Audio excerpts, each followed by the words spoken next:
My greatest loves are my steamroller, which I've had running for over 30 years now, and my traction engine, which I've been working on for about the same amount of time. It's funny really that it takes so much time to restore them when engines like this weren't around for very long. It was only from around the middle of the 19th century until the First World War that things like this were on the roads. By the 1920s, steam was losing out to diesel and petrol engines, and by the 1940s, steam vehicles were heading for the scrapyard in the thousands. Fortunately, some of them were saved by men who like these magnificent machines as much as I do, and in this programme I'm going to be meeting some of them and looking back to a time when our roads were full of engines like this one of mine. About 30 odd years ago I bought a steamroller, and I think I was ripped off. I paid £175 for it. You could buy a steamroller about that time for about £60, just beat the scrap man. Anyway, time went by and this steamroller were an incredible wreck. The back wheels leaned in on each other, and if you went over a manhole cover, the road wheel banged on the edge of the rim of the flywheel, and it made the most unbelievable noise that you could ever imagine. So, painstakingly, I slowly but surely made a new one. When people think about steam vehicles on the road, they think of great big heavy things like this one of mine that weighs around 12 tons. But the earliest vehicles to travel on the roads weren't like this at all. This is a replica of a road steam carriage that was built by the Cornish engineer and inventor Richard Trevithick in 1803, and it's quite light and elegant looking really, and the first steam vehicles that were built to run on roads continued like this for some time. By the 1820s, all sorts of people were trying to manufacture steam carriages, not for their own private use, but to transport the paying public. The thing is that a gentleman called Walter Hancock seemed to do quite well. He built quite a few, and this one here is a replica of one of his, the Enterprise, which he built in 1833. And of course Tom Brogden, who's actually recreated this masterpiece, is here to tell us a bit about it. Isn't that right, Tom? That's right, yes. Walter Hancock, in my opinion, Walter Hancock was the best of these early pioneers. He built some magnificent machines, and this was about the middle of the range he built. Yeah. And it's a powerful, fast beast compared with anybody else. He said he'd do nearly 20 miles an hour. He was doing for the roads what the Stephensons were doing with the railways, with rockets, for instance. So this is a contemporary of rocket. I know he had a bit of bother, didn't he? They ended up with an explosion. And... Yes, one of his boilers exploded. But his boilers weren't terribly, so they weren't the best part of it. They were like 7 modern house central heating radiators bolted with bolts through. Yeah, with the fire underneath. Yes, and as you can imagine, the radiators soon burst, or the thin metal burst. Well, even one in your house frightens me sometimes. So that was certainly a weakness of Hancock. I mean, silence really would be very important, wouldn't it, to gain sort of the friendship of the authorities because of not frightening horses and things like that. He said that his machines were so quiet that horses come and looked in the cab to see how they worked. And of course the stagecoach men were very jealous of him and tried sabotage, didn't they, rolling big rocks in his way. I think that actually finished him off, didn't it? He ran out of money as well. But certainly a lot of antagonism. Aye. Now then, explain all the pedals. There we have a steering wheel. Yeah. There is a thing that looks like a brake here, but it's to release the steering so you can turn the steering wheel. It took 3 people to operate it. There's one person here and one person in the middle, and usually a guy on the back. I'll have a quick sail around the car park. Enjoy your ride. All right, mate.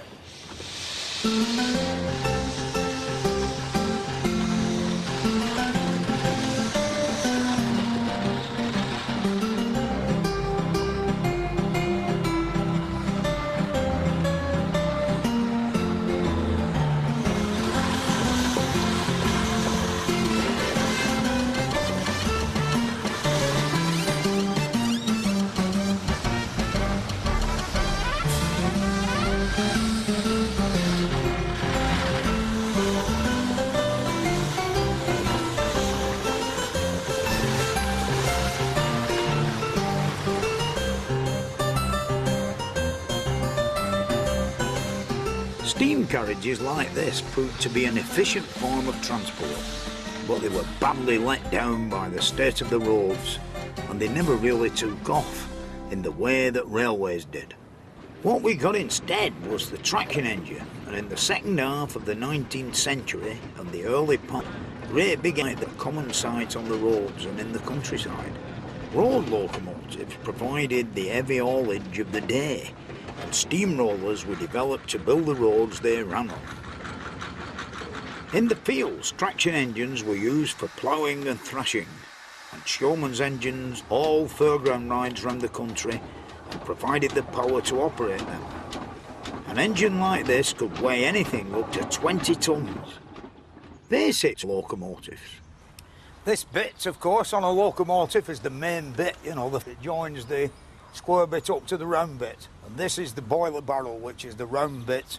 And inside there are 32 2-inch diameter tubes that come from holes in the top of the firebox right through to the front tube plate, which of course is hiding underneath here, behind here, where they all poke out, and that's just a big void called the smoke box. And of course the products of combustion come from the firebox through the tubes to the front, and then are blasted up the chimney by the exhaust pipe.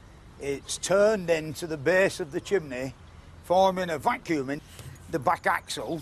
And the reason for this moon-shaped hole here, it's not whir, that it's the amount of play that the springing gear. This I wouldn't recommend. Wouldn't recommend really brewing tea out of it. But the earliest ones were nothing like as big as this, and the first ones couldn't even get round under their own steam. When it was realised that some sort of power had got to be introduced into agriculture, the steam locomotive on the railway were already fairly well developed, and the locomotive boiler, you know, were the obvious thing to pick. And of course they put a wheel on each corner and a pair of oars, take it from farm to farm and work the great socks out. They even made portable with no wheels. They built by Roby of Lincoln, and it's a beautiful piece of tattle. Here at the Ollie, you could see all manner of agriculture right up to the middle of it. It's still like a great map, you won't believe it really, but it's a portable, enough money. You could have a static engine room driving all this tattle, whereas the farmer who were less affluent, he had the thrashing man come in with his thrashing box and his traction engine.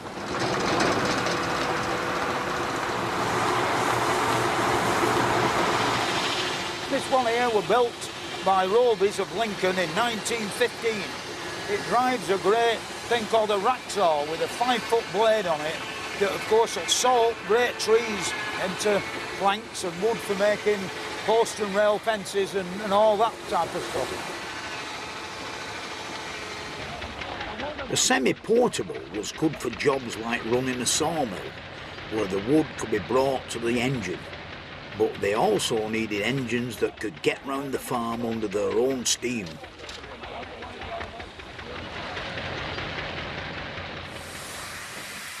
By far the largest of all traction engines were the ones that were built for ploughing, like these two here behind me at Ollicombe Steam Museum. And of course, in the 1840s, when they first put the idea of using steam power for ploughing, they had various different systems that were a great deal better than horses. But then a man in Leeds called John Fowler came up with the right idea to put the winding drum underneath the boiler and have two engines, one on one endland and one on the other. And then he put a lot of thought into the plough. And when the thing were going across the field to the other engine, you dumped the plough into the ground at the back. When it got to the other end, you lifted it up and the other engine pulled it back, which was quite a good, successful way of doing things.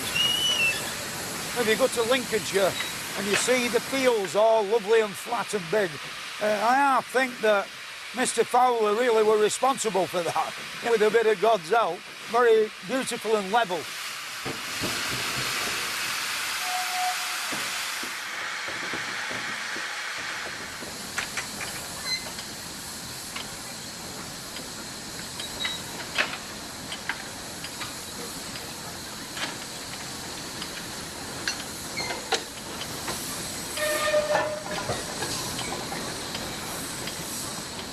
A road locomotive, very similar to an agricultural traction engine, but it had a few refinements. Number one, it were always a few horsepowers more in power.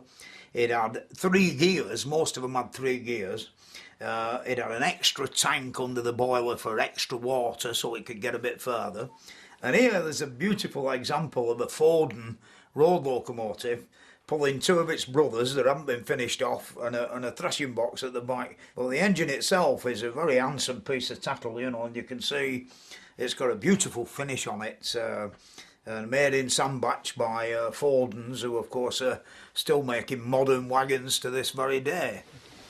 Road locomotives were in use for around 80 years, and there's no finer sight than a collection of engines all steamed up and ready to go.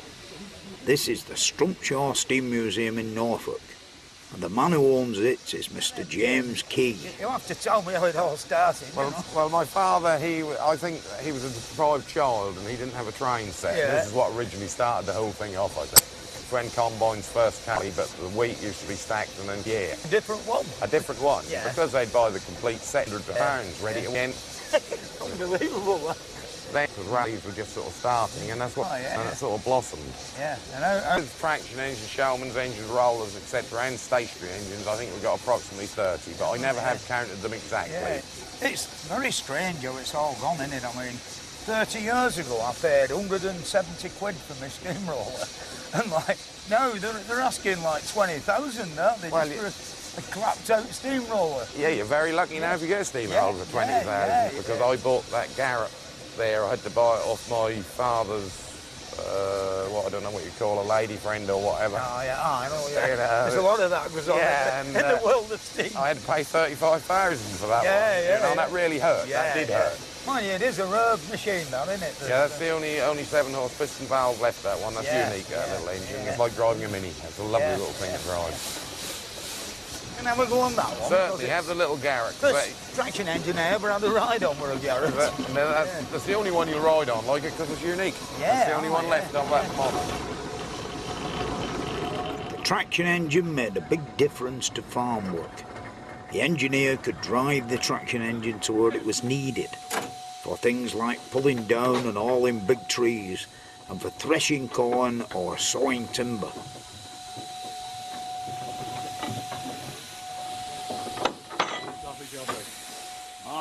Trees that had been felled had to be hauled onto flat ground to be loaded onto carts for transport to the sawmills. Less manpower was needed and more work could be done in a day than ever before. And it's only because of the time and money and sheer hard graft put in by dedicated enthusiasts like some of the people who brought their engines here today that we can still see them. Aye, it's really nice to see, you know, us here today doing like pulling lumps of wood about and look at engines really doing what they were supposed to do. Oh, now then, I have a friend who's got a Clayton and Shuttleworth. Is that right, yeah? Yeah. How are you finding it? I know what you mean. Sort of been involved in other clubs. Do your apprenticeship, like? Yeah, we had some good teachers. So you've got the wife and all the kids with you, haven't you? Yeah, they all take part in the engine and all have their little bit to do with it. Sort of passion we got between us. So. You get into the original condition. My traction engine now is all coming together a bit like a Meccano set, I'm very pleased to say, after about 27 years of bitter struggle and a lot of mistakes and what have you. But we're nearly there. And of course it's the bit underneath is the boiler, and of course at the end there is the silicons of the back wheels, like a box on a car, like sort of thing. That's it. That's in bottom gear. It's all such a good fit. This bit is the special traction engine gauge. The company's very nice. They sent me the pamphlet with the original pricing, 17 and sixpence, something like that. Unbelievable. Now for the steamrollers. The first one was built by Thomas Aveling in 1867. And basically it was a variation on the traction engine. They got a traction engine and put 2 conical shaped rollers instead of front wheels on it with a central pivot, but the conical shaped rollers had a the NASC, so they developed this on a dead axle through the bottom.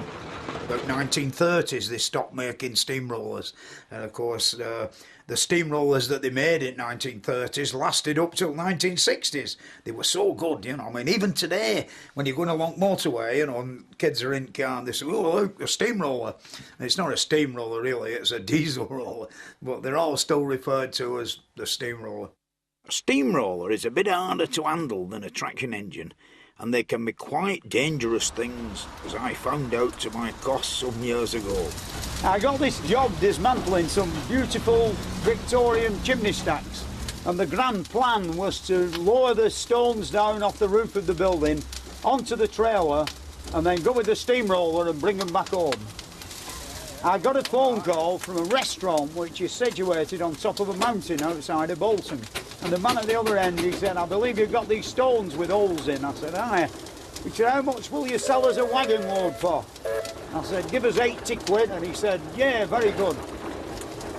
And then I thought, how are you going to get up the mountain? The weather couldn't have been worse. It were autumn, the leaves were coming down, things were terrible. And we set off, full of apprehension and fear.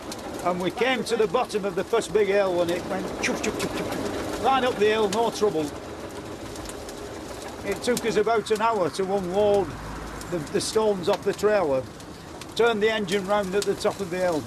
And we're coming down the hill, and all traction engines and steamrollers have a design fault. There's no brakes. We're about halfway down the mountain and it's going really fast. You've got to do the Casey Jones job. Put the engine in the reverse, the wheels are going backwards, but we're accelerating down the mountain. The man from the restaurant stood on the trailer at the back. When he realised things weren't going according to plan, he bid us good day and jumped off over the wall into the field.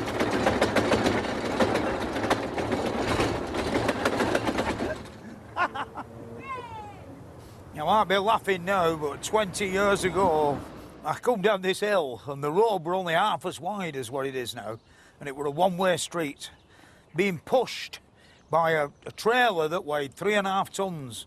And the wheels of the steamroller weren't even going round, you know, it was just like a big sledge. And by the time we reached this spot here, we were doing about 40 miles an hour, which is incredible for something like a steamroller or a traction engine. And of course, I'd got to do something, because if we attempted to get round the 45-degree bend, we'd never have made it. And over there, there's about a 15-foot drop into the back of an hospital. And I have visions of dead old ladies and twisted National Health bedsteads and maybe an explosion and a lot of steam. But then I saw that pillar and I said, aim for the pillar. And we hit the pillar, but it didn't stop the engine. The engine proceeded to take off up into the sky with the back wheels somewhere on the top of the stump of the pillar. I think it was a lot thicker and a lot wider. And of course, it's definitely been rebuilt because it's not damaged now at all. The thing is that the rear wheels were on top of the pillar and the boiler dug an hole in the road about there, about 18 inches deep. It just wrecked something that it took me 20 years to make go. Anyway, I managed to get it fixed, so there weren't too much of a problem. The trouble was, steamrollers weren't really designed for road haulage. If my traction engine had been finished and I'd have had that to do the job, I wouldn't have had any problems. Back here at Hollycombe, you can see another type of engine in action. As well as providing power in the fields and for agriculture and road haulage, it soon found its way onto the fairground to drive all manner of fairground rides and, of course, generate electricity. One of the interesting things about the Showman's engines were all the wonderful embellishments, you know, the stars and the candy floss, but the most important one was the sticking on of a dynamo on the front end to generate the electricity, to provide all the music and to drive the roundabouts. This wonderful ride was called a set of golden gallopers. Obviously the horses and the galloping about. Steam were first introduced into the fairground about the 1870s, but really It were a man called Frederick Savage in King's Lynn, coming from like agricultural beginnings, started to make roundabouts, and eventually the engines in the middle, you know, the little engine in the middle that propels it all is called the centre engine. And of course the whole roundabout is built round that engine on a little trailer. And they went from strength to strength and made all sorts of weird and wonderful programme rides, all powered by steam.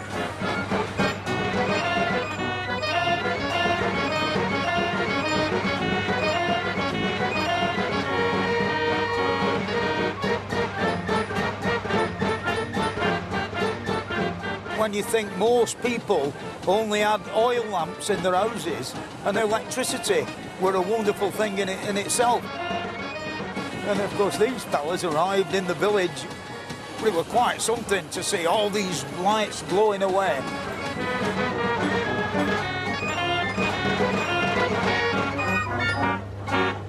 I couldn't have a ride round on that one while it was driving the roundabouts. But they had one at Strumpshaw that I was able to have a go on. One of the first rides I ever had on a traction engine were on one of these. I'm going to ask the driver if I can steer it down the road with him. I think he'll let me. They're all right, Chris? Yeah, right, mate. Yeah. Hey. Right. Yeah.